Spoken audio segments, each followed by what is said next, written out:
ಲಕ್ಷ್ಮಣ, ಇನ್ನು ಯಾರು ಚಿಂತಿಸಬೇಕಾಗಿಲ್ಲ. ನನ್ನ ಬಾಣಗಳಿಂದ ಕ್ಷಣದಲ್ಲಿ ಈ ಸಾಗರದ ನೀರನ್ನೆಲ್ಲ ಇಂಗಿಸಿ ಬಿಡುತ್ತೇನೆ. ನಮ್ಮ ವಾನರ ಸೈನ್ಯ ನಡೆದೇ ಆ ಲಂಕೆಯನ್ನು ಸೇರಬೇಕು.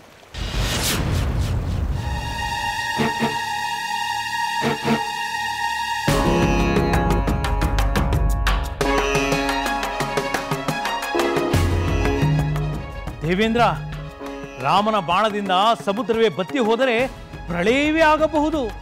ಪ್ರಕೃತಿಯಲ್ಲಿ ಅಲ್ಲೋಲ ಕಲ್ಲೋಲವಾಗಿ ಬ್ರಹ್ಮ ಸೃಷ್ಟಿಗೆ ಬುಡಮೇಲಾಗಬಹುದು. ಹೌದು ನಾರದ ಮುನೀಂದ್ರ, ಹಾಗಾಗಬಾರದು. ರಾಮನ ಕ್ರೋಧವನ್ನು ತಡೆಯಬೇಕು. ಹೇಗೆ ದೇವೇಂದ್ರ?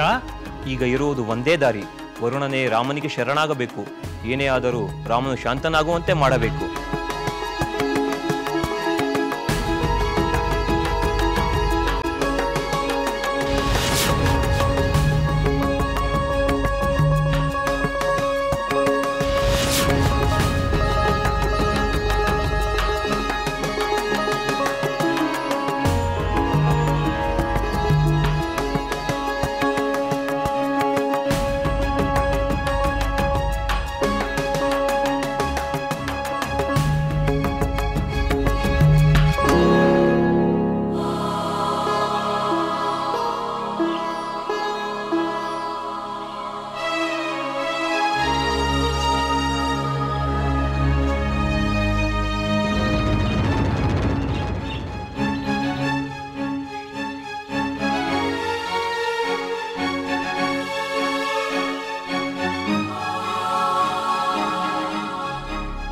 ತ್ರಿಜಟೆ, ನಿನ್ನ ಮುಖವೇಕೆ ಮಂಕಾಗಿದೆ? ಸದಾ ನನ್ನಲ್ಲಿ ಉತ್ಸಾಹ ತುಂಬುವ ನೀನೇ ಹೀಗೆ ಉತ್ಸಾಹಹೀನಳಾಗಿರುವುದನ್ನು ಕಂಡು ಆಶ್ಚರ್ಯವಾಗುತ್ತಿದೆ. ಏಕೆ ತ್ರಿಜಟೆ, ಏನಾಯಿತು? ನಾನು ಅಂದುಕೊಂಡಂತೆಯೇ ಆಯಿತು ಸೀತೆ. ನೀನು ಏನು ಅಂದುಕೊಂಡಿದ್ದೆ? ವಿಭೀಷಣ ಪ್ರಭುಗಳು ಲಂಕೆಯನ್ನು ತೊರೆದು ರಾಮನ ಪಕ್ಷ ಸೇರಿದ ಮೇಲೆ ರಾವಣ ನಮ್ಮ ಮೇಲೆ ಕ್ರೋಧಗೊಳ್ಳಬಹುದು ಎಂದುಕೊಂಡಿದ್ದೆ. ಅದು ನಿಜವಾಯಿತು. ಈ ದಿನ ಮಾತೆ ಸುರಮೆ ಮತ್ತು ನನ್ನನ್ನು ಕರೆಸಿಕೊಂಡಿದ್ದರು. ಹೌದೇ? ಹೌದು ಸೀತೆ. ನಮ್ಮೆದುರಿನಲ್ಲೇ ವಿಭೀಷಣ ಪ್ರಭುಗಳನ್ನು ದ್ರೋಹಿ ಎಂದು ಪರಿಪರಿಯಾಗಿ ನಿಂದಿಸಿದರು. ಅಂಥವನ ಕುಟುಂಬವನ್ನು ಶಿಕ್ಷಿಸಬೇಕೆಂದರು. ಇದು ನಿಜವೇ ತ್ರಿಜಟೆ? ವಿಭೀಷಣರ ಕುಟುಂಬದವರನ್ನು ಶಿಕ್ಷಿಸುವ ಅಲ್ಪತನವೇ? ಅನ್ಯಾಯ, ಇದು ಪರಮ ಅನ್ಯಾಯ.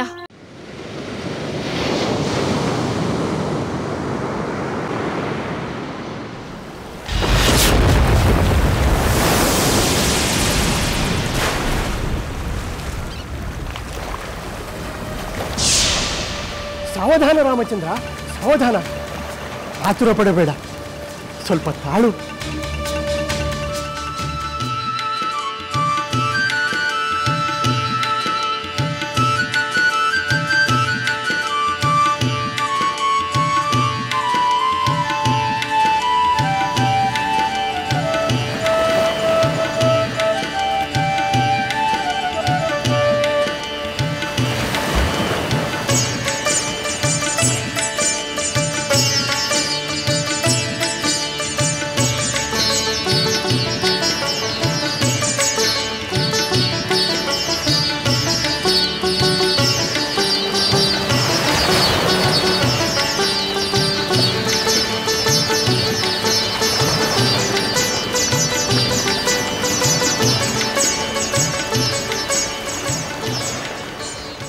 ಬೇಡ ರಾಮಚಂದ್ರ, ಬೇಡ. ಬಾಣ ಪ್ರಯೋಗಿಸಬೇಡ. ನಾನು ನಿನಗೆ ಶರಣಾಗಿದ್ದೇನೆ.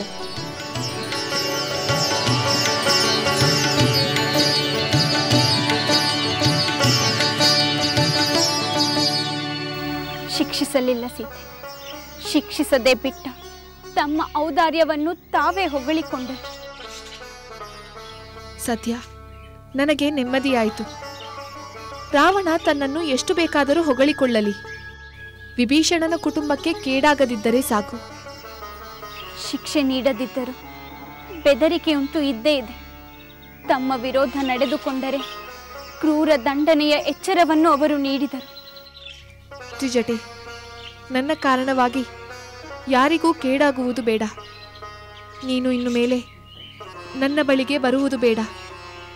ಮಾತೆ ಸುರಮೆಗೂ ಸಹ ನನ್ನ ಬಳಿಗೆ ಬರುವುದು ಬೇಡ ಎಂದು ಹೇಳು.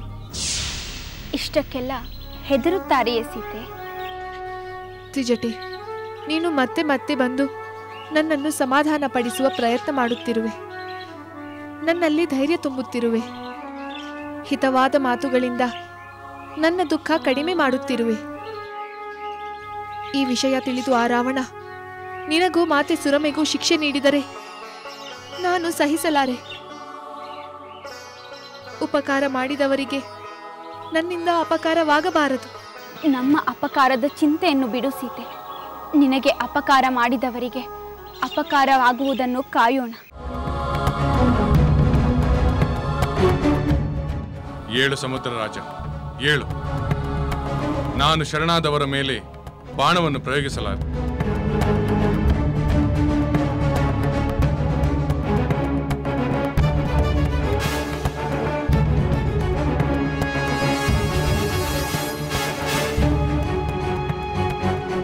ಆದರೆ ನಾನು ಅಭಿಮಂತ್ರಿಸಿ ಬಾಣವನ್ನು ಬಿಲ್ಲಿಗೆ ಹೂಡಿ ಅದನ್ನು ಪ್ರಯೋಗಿಸಲು ಸಿದ್ಧನಾಗುವವರೆಗೂ ನೀನು ನನ್ನ ಪ್ರಾರ್ಥನೆಯನ್ನು ಕಡೆಗಣಿಸಿ ನಡೆದುಕೊಂಡೆ. ನನ್ನನ್ನು ಕ್ಷಮಿಸು ರಾಮಚಂದ್ರ. ಪೃಥ್ವಿ, ವಾಯು, ಆಕಾಶ, ಜಲ ಮತ್ತು ತೇಜಸ್ಸು ಈ ಪಂಚಭೂತಗಳು ತಮ್ಮ ತಮ್ಮ ಸ್ವಭಾವದಲ್ಲೇ ಸ್ಥಿರವಾಗಿರುತ್ತವೆ. ಅವು ತಮ್ಮ ಶಾಶ್ವತ ಧರ್ಮವನ್ನು ಪರಿತ್ಯಜಿಸುವುದಿಲ್ಲ. ಅಂದರೆ ನನ್ನ ಪ್ರಾರ್ಥನೆಗೆ ಮನ್ನಣೆ ನೀಡದೇ ಇರುವುದಕ್ಕೆ ಇದೇನಿನ ಕಾರಣವೇ? ಹೌದು ರಾಮಚಂದ್ರ. ಹೆಚ್ಚು ಆಳವಾದದ್ದು ಮತ್ತು ದಾಟಲು ಅಸಾಧ್ಯವಾದದ್ದು ನನ್ನ ಸ್ವಭಾವ ಗುಣವೇ ಆಗಿದೆ. ಒಂದು ವೇಳೆ ಹೆಚ್ಚು ಆಳವಿಲ್ಲದಂತಾದರೆ ನನ್ನ ಸ್ವಭಾವ ಗುಣಕ್ಕೆ ವ್ಯತಿರಿಕ್ತವಾಗುತ್ತದೆ. ಆದ್ದರಿಂದಲೇ ನಾನು ನಿನ್ನ ಪ್ರಾರ್ಥನೆಯನ್ನು ಮನ್ನಿಸಲಿಲ್ಲ. ರಾಮಚಂದ್ರ, ನನ್ನನ್ನು ಅನ್ಯಥಾ ಭಾವಿಸಬೇಡ. ನೀನು ಸಾಗರವನ್ನು ದಾಟಿ ಹೋಗುವುದಕ್ಕೆ ಬೇರೊಂದು ಉಪಾಯವನ್ನು ಸೂಚಿಸುತ್ತೇನೆ.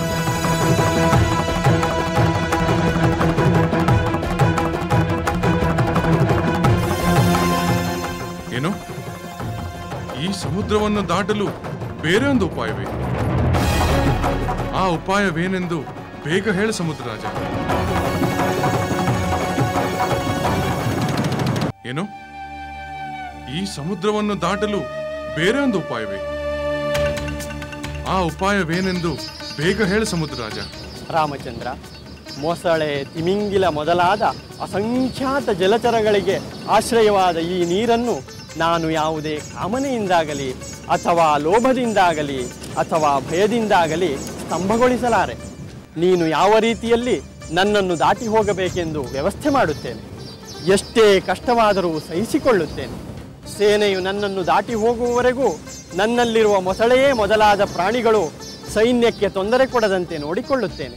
ನನ್ನನ್ನು ದಾಟಿ ಹೋಗಲು ವಾನರರು ಸೇತುವೆಯನ್ನು ಕಟ್ಟಲು ಸಾಧ್ಯವಾಗುವಂತೆ ಮಾಡುತ್ತೇನೆ.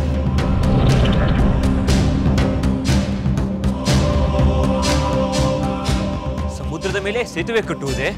ಆಹಾ, ರಾಮ ಸೇತು ನಿರ್ಮಾಣವೆಂದರೆ ಎಂತಹ ಅದ್ಭುತ! ಸಮುದ್ರದ ಮೇಲೆ, ಈ ವಿಶಾಲವಾದ ಸಮುದ್ರದ ಮೇಲೆ ಸೇತುವೆ, ಇದು ಸಾಧ್ಯವೇ? ಏಕೆ ಸಾಧ್ಯವಿಲ್ಲ?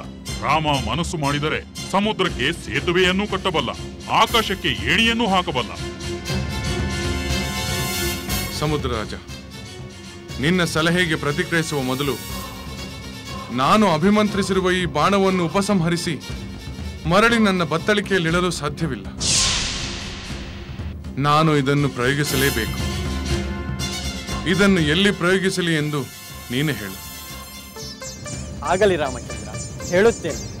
ನೀನು ಅಭಿಮಂತ್ರಿಸಿದ ಬಾಣ ವ್ಯರ್ಥವಾಗಬಾರದು, ಆದರೆ ಅದರಿಂದ ಲೋಕ ಕಲ್ಯಾಣವಾಗಬೇಕು. ರಾಮಚಂದ್ರ, ನನ್ನ ಉತ್ತರ ಭಾಗದಲ್ಲಿ ದ್ರುಮಕುಲ್ಯವೆಂಬ ಅತಿ ವಿಖ್ಯಾತವಾದ ಪುಣ್ಯತಮ ಪ್ರದೇಶವಿದೆ. ಅಭೀರ ಎಂಬ ಜನಾಂಗದವರು ಅಲ್ಲಿ ವಾಸ ಮಾಡುತ್ತಿದ್ದಾರೆ. ಅವರು ಕಳ್ಳರಾಗಿದ್ದು ಅತಿ ಕ್ರೂರ ಕರ್ಮಗಳನ್ನು ಮಾಡುವ ಅತ್ಯಂತ ಪಾಪಾತ್ಮರಾಗಿದ್ದಾರೆ. ಅವರು ನನ್ನ ನೀರನ್ನು ಪಾನ ಮಾಡುವುದರಿಂದ ಆ ಪಾಪಕರ್ಮಿಗಳೊಂದಿಗೆ ನನಗೂ ಸಂಪರ್ಕ ಉಂಟಾಗಿದೆ. ಇದು ನನಗೆ ಸಹಿಸಲು ಅಸಾಧ್ಯವಾಗಿದೆ. ನೀನು ಈ ಬಾಣವನ್ನು ಅಲ್ಲಿಗೆ ಪ್ರಯೋಗಿಸಿದರೆ ಆ ಪಾಪಿಗಳ ವಿನಾಶದಿಂದ ಲೋಕ ಕಲ್ಯಾಣವೂ ಆಗುತ್ತದೆ, ಪಾಪ ಸಂಪರ್ಕದಿಂದ ನನಗೂ ಮುಕ್ತಿ ದೊರೆಯುತ್ತದೆ. ಆಗಲಿ ಸಮುದ್ರ ರಾಜ.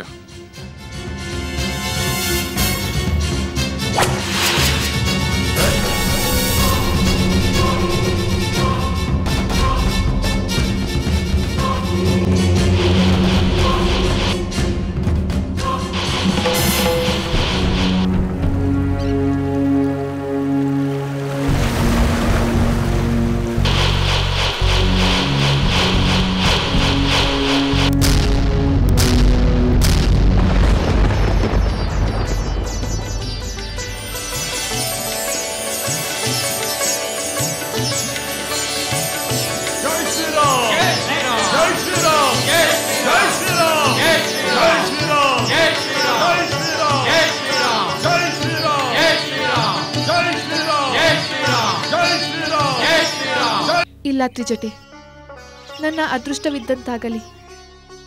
ನಾನು ನನ್ನ ಸ್ವಾಮಿಗಾಗಿ ಕಾಯುತ್ತೇನೆ, ಇಲ್ಲವೇ ಸಾಯುತ್ತೇನೆ. ನಿನಗೂ ಸುರಮೆಗೂ ಕೇಡಾಗಬಾರದು. ಯಾರಾದರೂ ಕಂಡು ಆ ರಾವಣನಿಗೆ ಸುದ್ದಿ ಕೊಟ್ಟಾರು. ಹೋಗು, ನೀನು ಇಲ್ಲಿಂದ ಹೊರಟು ಹೋಗು. ಸೀತೆ, ನಿನ್ನ ಈ ಸದ್ಗುಣವೇ ನನಗೆ ಬಹಳ ಪ್ರಿಯ. ಬಂದದ್ದು ಬರಲಿ. ನಿನ್ನ ಸ್ನೇಹದಿಂದ ದೂರ ಆಗಲು ಮನಸ್ಸಾಗುವುದಿಲ್ಲ. ನಮ್ಮ ಕ್ಷೇಮಕ್ಕಾಗಿ, ಇಷ್ಟೊಂದು ಎಚ್ಚರ ವಹಿಸುವ ನಿನ್ನ ಕ್ಷೇಮಕ್ಕಾಗಿ ನಮಗೆ ತೊಂದರೆಯಾದರೂ ಚಿಂತೆ ಇಲ್ಲ ಎನಿಸುತ್ತಿದೆ. ತ್ರಿಜಟೆ, ನನ್ನ ಮಾತನ್ನು ಕೇಳು. ಸ್ವತಃ ನೀವಾಗೆ ತೊಂದರೆಯನ್ನು ಮೈಮೇಲೆ ಎಳೆದುಕೊಳ್ಳಬಾರದು.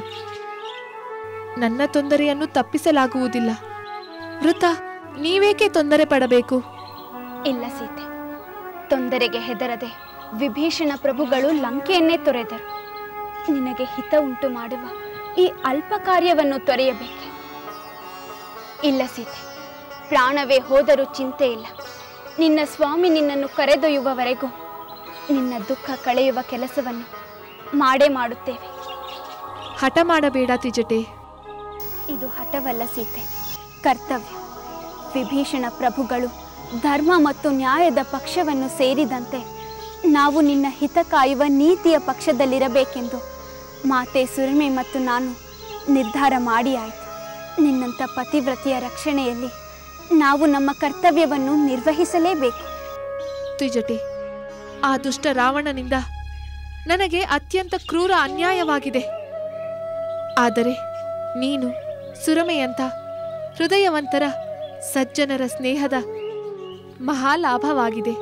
ಹೊಗಳಬೇಡ ಸೀತೆ, ನಿನ್ನ ಸದ್ಗುಣಗಳ ಮುಂದೆ ನಮ್ಮ ಗುಣಗಳು ದೊಡ್ಡವಲ್ಲ. ಸ್ವಾಮಿ ರಾಮಚಂದ್ರ, ನನ್ನಿಂದ ತ್ರಿಜಟೆ ಸುರಮೆಯಂಥವರಿಗೆ ಕೇಡಾಗದಂತೆ ನನ್ನನ್ನು ಕರೆದೊಯ್ಯಲು ಯಾವಾಗ ಬರುವಿರಿ? ಆ ಮಹಾಸಾಗರವನ್ನು ಹೇಗೆ ದಾಟುವಿರಿ?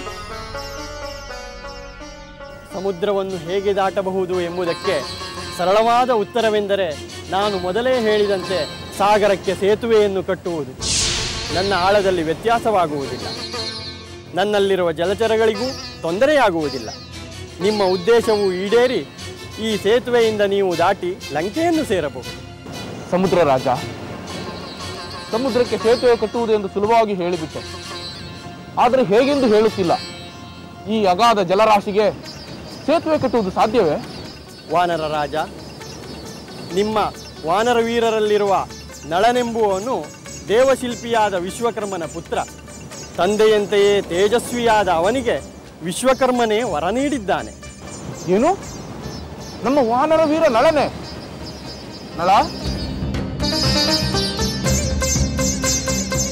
ಸಮುದ್ರ ರಾಜನಿಗೆ ಪ್ರಣಾಮಗಳು. ವಾನರ ವೀರ ನಳ, ನಿನಗೆ ಮಂಗಳವಾಗಲಿ. ಪ್ರಭು ಶ್ರೀರಾಮಚಂದ್ರ, ಇವನೂ ಕೂಡ ತನ್ನ ತಂದೆಯಂತೆಯೇ ಶಿಲ್ಪಕಲೆಯಲ್ಲಿ ಅತ್ಯಂತ ಚತುರನಾಗಿದ್ದಾನೆ. ಇವನು ನನ್ನ ಮೇಲೆ ಸೇತುವೆಯನ್ನು ನಿರ್ಮಿಸಲಿ, ನಾನು ಅದನ್ನು ಧರಿಸುತ್ತೇನೆ. ನಳ, ನಿನ್ನಲ್ಲಿ ಆ ಶಕ್ತಿ ಇದೆ ಎಂದು ತಿಳಿದು ನಮ್ಮೆಲ್ಲರಿಗೂ ಬಹಳ ಸಂತೋಷವಾಗಿದೆ. ಹೌದು ರಾಮಚಂದ್ರ, ನನಗೂ ಸಂತೋಷವಾಗಿದೆ. ನೀನೇನು ಹೇಳುವೆ ನಳ? ರಾಮಚಂದ್ರ ಪ್ರಭು, ಸಮುದ್ರ ರಾಜನ ಮಾತು ಸತ್ಯ. ನನ್ನ ತಂದೆ ವಿಶ್ವಕರ್ಮನ ಆಶೀರ್ವಾದದಿಂದ ನಾನು ಈ 100 ಯೋಜನ ವಿಸ್ತಾರವುಳ್ಳ ಸಮುದ್ರಕ್ಕೆ ಸೇತುವೆಯನ್ನು ಕಟ್ಟುವ ಸಾಮರ್ಥ್ಯ ಹೊಂದಿದ್ದೇನೆ. ನಿನ್ನಲ್ಲಿ ಇಂತಹ ಸಾಮರ್ಥ್ಯವಿರುವುದರ ಬಗ್ಗೆ ನಮ್ಮೆಲ್ಲರಿಗೂ ಬಹಳ ಕುತೂಹಲವಿದೆ. ಅದನ್ನು ನಿವಾರಿಸು.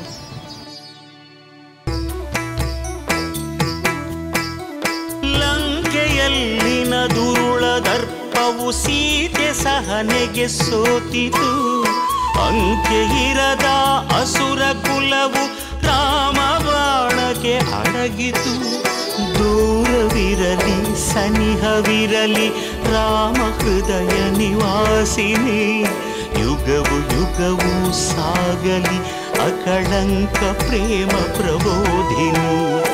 ಅಮರ ಗಾಧೆ ಧರಣಿ ಜಾತೆ साध्वे सीते सुचरिते सहन शक्ति पतिय भक्ति लोकमान्य वंदिते।